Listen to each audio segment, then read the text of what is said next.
Glory to God the Father and Son Yeshua Mashiach. James chapter 1. Purpose of trials. From Yaakov, a slave of God and of the Lord Yeshua the Messiah, to the 12 tribes in the diaspora, Shalom. Regard it all as joy, my brothers, when you face various kinds of temptations. For you know that the testing of your trust produces perseverance. But let perseverance do its complete work, so that you may be complete and whole, lacking in nothing. Now if any of you lacks wisdom, let him ask God, who gives to all generously and without reproach, and it will be given to him. But let him ask in trust, doubting nothing. For the doubter is like a wave in the sea being tossed and driven by the wind.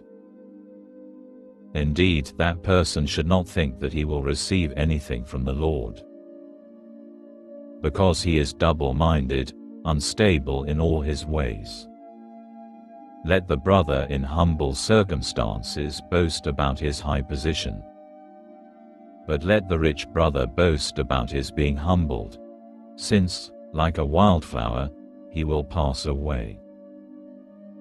For just as the sun rises with the sharab and dries up the plant, so that its flower falls off and its beauty is destroyed, so too the rich person going about his business will wither away. How blessed is the man who perseveres through temptation, for after he has passed the test, he will receive as his crown the life which God has promised to those who love him. Source of temptation. No one being tempted should say, I am being tempted by God. For God cannot be tempted by evil, and God himself tempts no one. Rather, each person is being tempted whenever he is being dragged off and enticed by the bait of his own desire. Then, having conceived, the desire gives birth to sin, and when sin is fully grown, it gives birth to death. Don't delude yourselves, my dear brothers. Every good act of giving and every perfect gift is from above, coming down from the Father who made the heavenly lights. With him there is neither variation nor darkness caused by turning.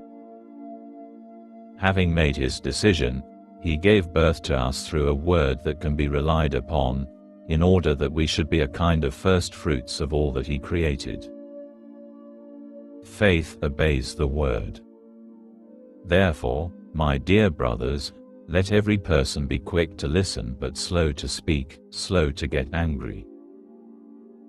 For a person's anger does not accomplish God's righteousness. So rid yourselves of all vulgarity and obvious evil, and receive meekly the word implanted in you that can save your lives. Don't deceive yourselves by only hearing what the word says, but do it. For whoever hears the word but doesn't do what it says is like someone who looks at his face in a mirror. Who looks at himself, goes away and immediately forgets what he looks like. But if a person looks closely into the perfect Torah, which gives freedom, and continues, becoming not a forgetful hearer but a doer of the work it requires, then he will be blessed in what he does. Anyone who thinks he is religiously observant, but does not control his tongue is deceiving himself, and his observance counts for nothing. The religious observance that God the Father considers pure and faultless is this: to care for orphans and widows in their distress and to keep oneself from being contaminated by the world.